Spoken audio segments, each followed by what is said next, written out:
My bubbles. He likes bubbles.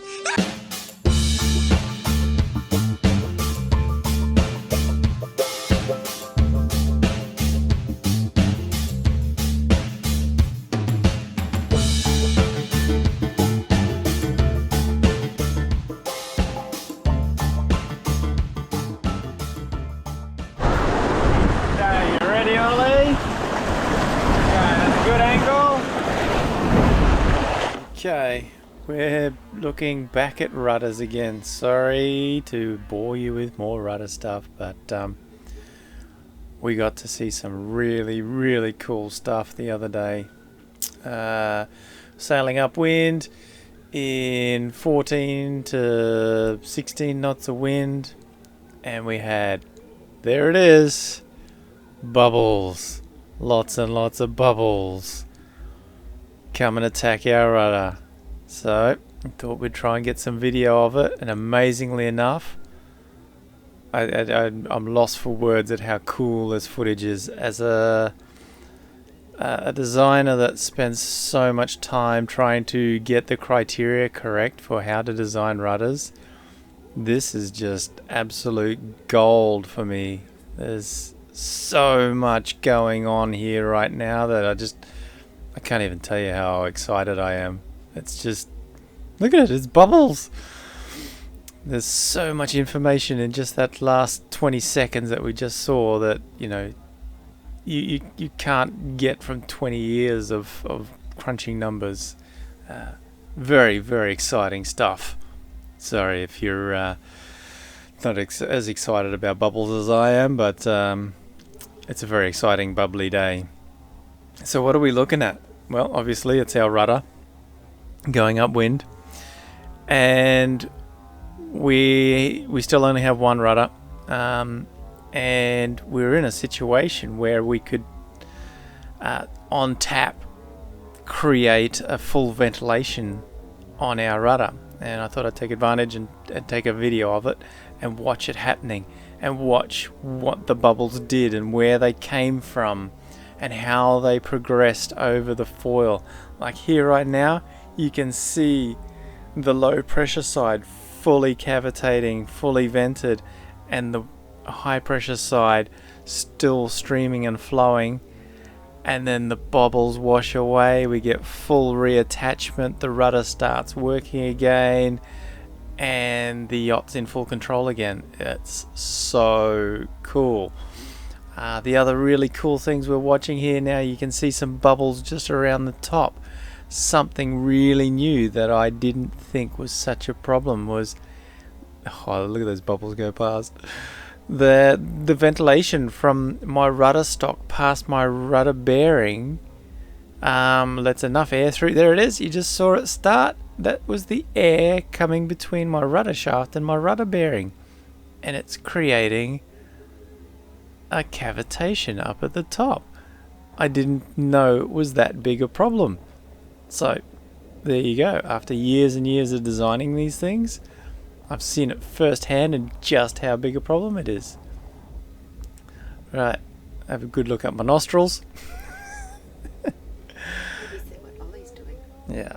So what we got is we got Ollie on the helm, because Ollie likes driving this bus around the ocean, and I'm getting him to load the boat up in a very certain way to, oh, there's those bubbles coming out of the rudder stock again. How cool is that?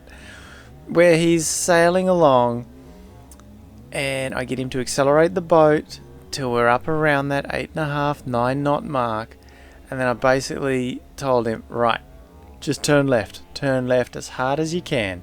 So he gives it a big yoink on the wheel, and you'll see the rudder go from nearly straight in the normal straight sailing position to a hard over position, and that initiates, there it is, this cavitation, or it initiates a high loading. Oh, how cool is those bubbles? Initiates this low pressure, which you just saw. Oh, look at the tip vortice down the bottom. See that little ribbon down the bottom? That was the tip vortices. Where was I? Talking about sucking air in from the top. So we've got the problem with the bubbles up the top there from the rudder stock, but when he turns really hard, we get a massive low pressure on one side, which is the right hand side of the rudder blade. Then in the same sort of time, because we're going upwind in 15 plus knots of wind, we've got a fair few waves around, and with the waves around, we end up with a wave passing by. Oh, look at the vortices off the top of the rudder, because the rudder has lost the gap. You know, the gap got big between the rudder and the hull, turning the other way as he rounds back up. That's so cool. Yeah, as we go over a wave, the back of the boat gets closer to the surface of the water, because the bow goes down into the trough of the wave. The crest of the wave is still amidships of the boat, so the stern comes up out of the water a little bit, and it comes close enough to the surface for it to suck the air from the surface down the rudder. So this is really cool to see in real life, in real time. I got to admit, it's actually slowed down a little bit here for clarity so we can see what's going on, but it's cool to watch it in real life, this phenomenon actually happening, because you don't really get to see this too often. The other really cool thing, and another surprising part for me to see, is seeing how many bubbles run over the hull and how turbulent the flow is that the rudder is actually operating in. You can see that it's obviously not straight fluid laminar flowing water that our boat's operating in. So all of this criteria we put into our design programs, particularly one is our NCRIT, which is a transition variable to see how the boundary layer works over. Oh, look at that big hole in the rudder and the water going down. And look at that, that's so cool. And you can see, see the bubbles run up the leading edge then. That was due to the transom, or the back of the boat, running up and down in the wave. I'm lost for words at how cool this is to watch. What was I talking about? Yeah, different variables for how we treat transitions in the boundary layer in our software, and it's a little bit of a educated guesswork. There you go, going over a wave, top of the rudder coming out, bubbles going down, full cavitation. You can see the full explosions of the bubbles, and they break up into micro bubbles, and you can see the stock still ventilating up the top there. Oh man, this is the coolest footage. Look, there you go. So there's the full top end of the rudder coming out of the water due to the pitching of the boat, and then the shedding, and the sheet of the bubble goes down, and full cavitation. Oh, not cavitation, ventilation. I should get my terminology right here, because some people will pull me up for sure.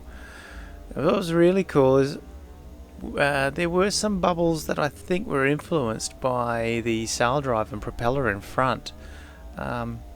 We have got folding propellers, which leaves relatively clean water over the rudder, but there was a few instances where the bubbles were sort of hanging around that prop area and sort of showing some turbulence there. And there you go, you can see the front top edge where our rudder stock meets. There it is, right at the rudder bearing there. So you can see that air getting sucked through from inside our boat, past all the bearings and tiller arms, through the rudder stock housing to the bottom of the boat into the water. Now, in some situations with yachts, there's actually a rubber boot to stop the water coming up into the boat. Conversely, it also will allow, now I know, watching this, that rubber boot will also stop the air going from inside of the yacht down to the rudder to help reduce this ventilation of the rudder. One of the really big things to note here is how much of my rudder's effectiveness is affected by this phenomenon of the bubbles coming out of my rudder stock. I lose a lot of efficiency out of my rudder when this happens. So I will actually now be on a little bit of a mission to make some changes to my rudder stock so that I can stop this air going down and reducing my efficiencies. So I was talking about the designing and the N-crits. So the N-crit is a variable in the design program we use, which looks after the boundary layer condition on where and how the transition from laminar to turbulent happens in this regime, and it's sort of due to the amount of turbulence already in the fluid that the aerofoil is working in. I'm trying to make this as simple as possible, and it's a bit of a guessing game to know how turbulent the water is that our foils are working in, and how much and just how much particles and things there are in the water that our foils are sort of hitting and creating, these transitions. By hitting these little particles in the water, they disturb the boundary layer, which can then make it trip, etc, etc, etc. So to see this sort of stuff happening in real life is really cool, because you spend so much time guessing. Alright, here we go, going in for the transom view.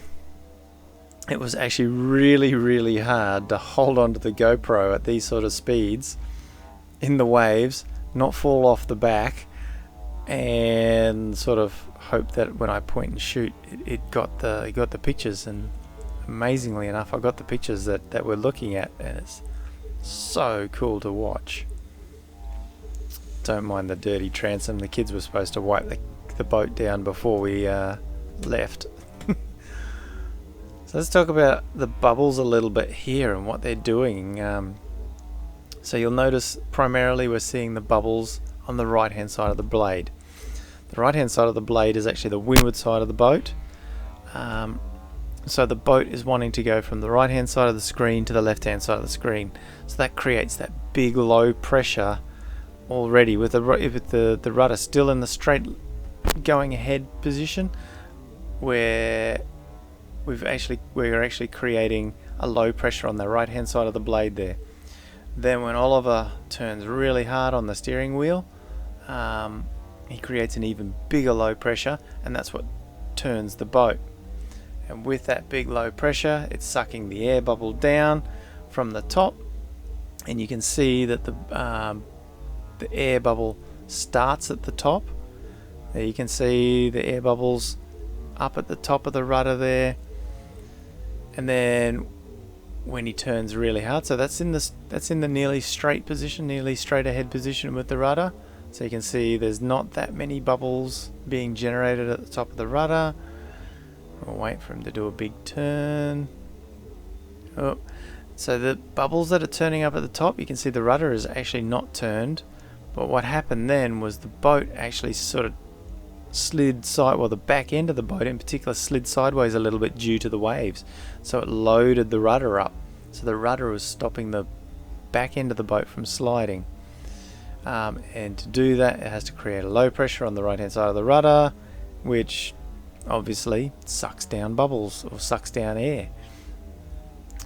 Come on, Ollie, turn the steering wheel, we're waiting for it. And here we go. No. So I'm waiting for Ollie to turn the steering wheel now. If I can hold the camera in the water. Where is it? There we go, back in the water. We got clean working rudder. There's a wave, so the transoms come out. We've got the bubble starting at the top, but no big bubbles down the rudder yet.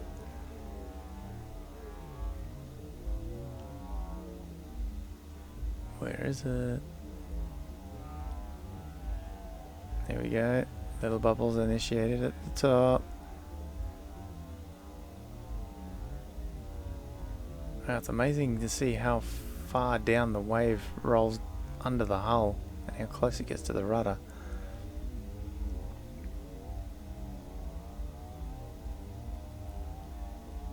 Come on, there's another big blowout here somewhere.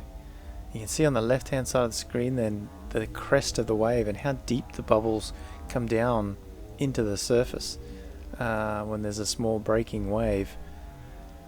So even having a breaking wave going past your boat with the, we've got relatively low aspect ratio rudders. So the rudders, there you go, you can see the bubble over on the other side there, how deep it was. And you can see the bubbles that are on their way from the waves. With these lower aspect ratio rudders, we're working in this zone where the waves and the bubbles and all the bad stuff essentially come and get the rudder. If we had longer, deeper rudders, we'd be working in much cleaner water, so we'd be able to get more grip. But of course that means that we'd have draft problems and we couldn't get into the nice shallow anchorages like we do. There we go. There's a big bubble explosion. Right. And the camera is right in the back end of it, copping all the bubbles. So you can see when the bubbles sort of explode from the top and then they race to the bottom. There you go. Wow, cool. And you can see it peeling out from the leading edge, and that the bubbles only stay on the right hand side. They never go to the left hand side because the left hand side has high pressure associated with it. Look at that for some awesome ventilation. That's a big one. And it actually hung on towards the bubbles was hanging on towards the tip there. We still ventilated. Oh. See that bubble sort of explode as it went down the rudder. And then boom. As soon as he straightens the rudder up, it clears up, reattaches, and off we go. And there's so much going on here. You can see vortices coming off the top. You can see vortices every now and then coming off the bottom. Look at that off the top there. You can see all the vortices coming off the top because the rudder, there you go, he's actually overcorrecting to wind, turn back up into the wind a little bit. And the bubbles and the vortices were coming out the left hand side of the rudder. Now the rudder's straight. The bubbles are coming out the right hand side. So you can see the right hand side of the rudder is loading up again, sucking the bubbles out the top. Cool. Mind blown. That was how many minutes of watching bubbles? Exciting.